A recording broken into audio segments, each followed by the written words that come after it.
Luego tenemos el Semantic Chunk, el basado en su contenido semántico, que es el que vamos a ver hoy en profundidad, ya que da muy buenos resultados. El Semantic Chunk se basa en la hipótesis de crear embeddings de oraciones o frases individuales con tal de ofrecer trozos más significativos.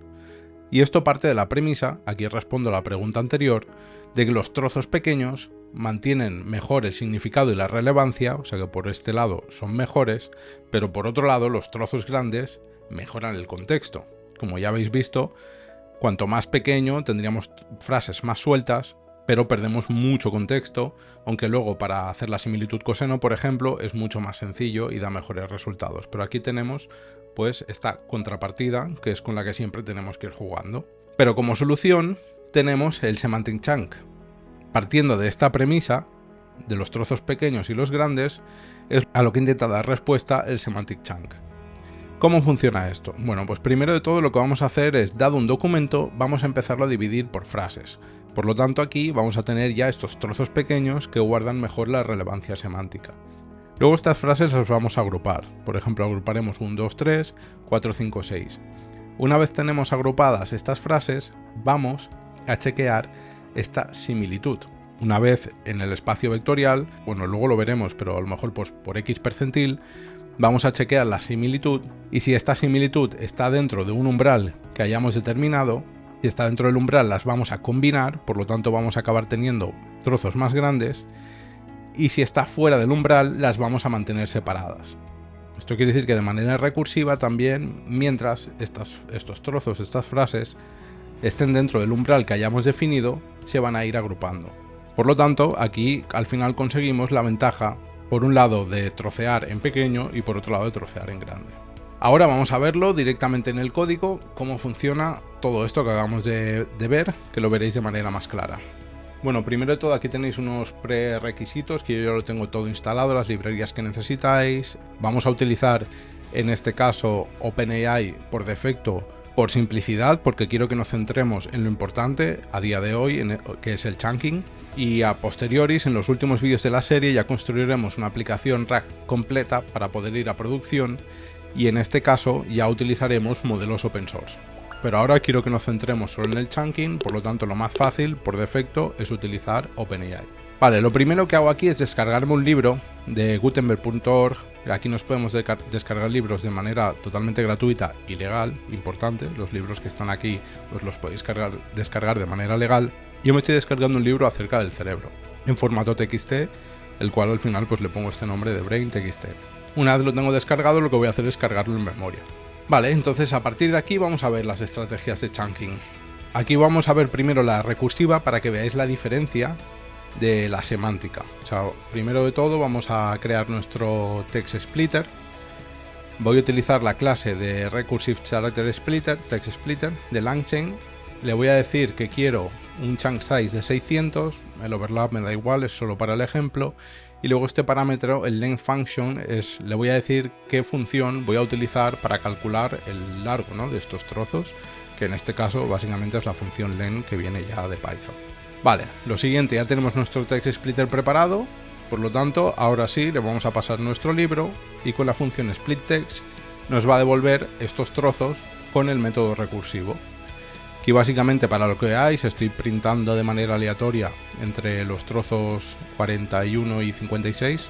41 y 56 porque vienen, o sea, partimos de la posición 0, por lo tanto le sumamos 1 aquí. Y aquí vemos cómo son nuestros trozos, ¿no? Aquí vemos que sí que ha cortado por doble salto de línea, aquí también, etc. Lo siguiente, voy a coger como referencia este párrafo que tiene estas siglas aquí de MDT para compararlo con el chunking semántico. ¿Cómo funciona el chunking semántico? Bueno, primero de todo deciros que esto viene de LangChain Experimental, por lo tanto todavía está en experimentación, podemos esperar algunos cambios en la manera de utilizar esta clase y seguramente también mejoras en la performance a posteriori. Y luego voy a utilizar los embeddings, porque primero de todo necesitamos pasar todo esto a embeddings, a este espacio vectorial, para poder calcular cuál es la similitud semántica, tal y como hemos visto en el ejemplo de cómo funcionan los embeddings anteriormente.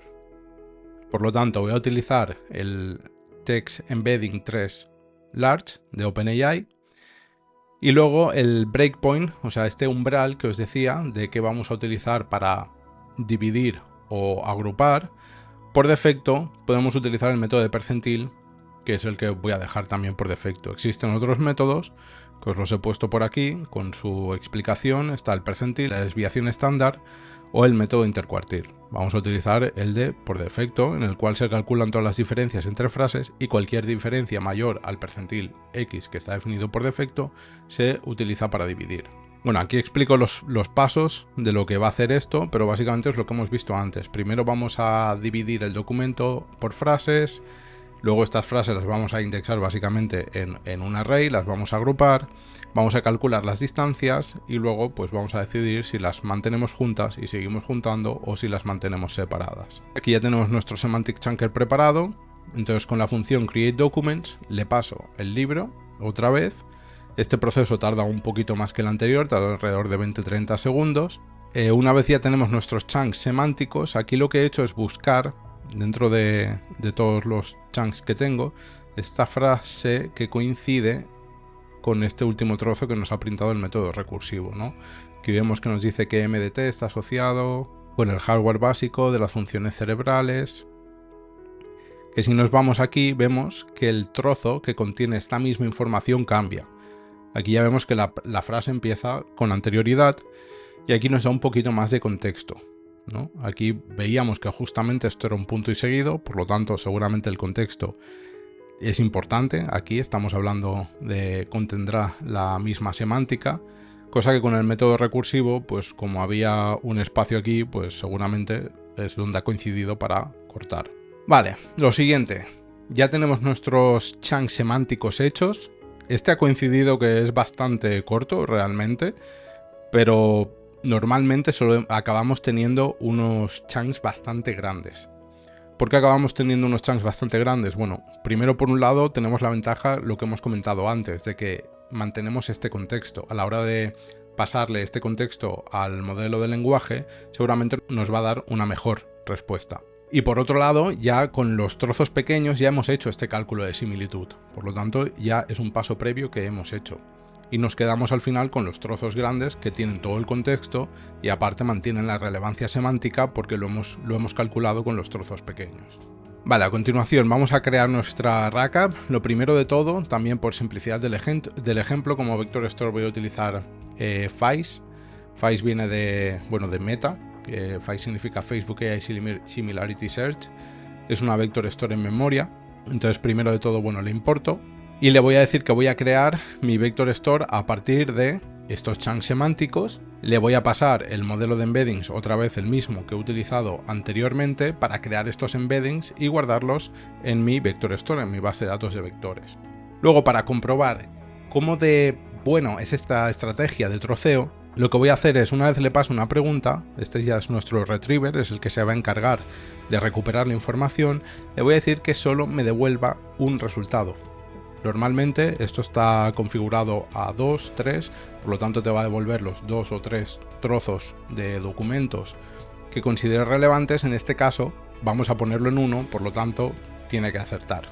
Vale, entonces una vez tengo mi recuperador, si le pregunto qué es MDT, vemos que me devuelve un único documento y seguramente aquí contendrá la información exactamente de qué es MDT. Ya vemos que aquí nos está hablando de MDT, entonces con este único documento vamos a poder responder. Esto no es así, o es posible que no nos suceda con el método recursivo. Si lo igualamos acá igual a 1, con lo cual nos va a devolver un solo resultado, es posible que justo en ese no tenga el contexto suficiente para poder responder con absoluta convicción. Lo siguiente, vamos a la parte de aumento. ¿Cómo funciona el aumento? Aquí os he dejado un ejemplo de cómo funciona. Yo al final lo que voy a hacer es bajarme el prompt del LangChain Hub, un prompt que ya viene preparado de manera sencilla. Esto ya lo vimos, si no habéis visto el vídeo anterior de LangChain os lo recomiendo porque aquí os explico todo en detalle cómo funciona el hub, etcétera. Pero básicamente lo que necesitamos es un prompt de este estilo que tenéis aquí. Lo podemos crear manualmente, como tenemos aquí puesto en el ejemplo.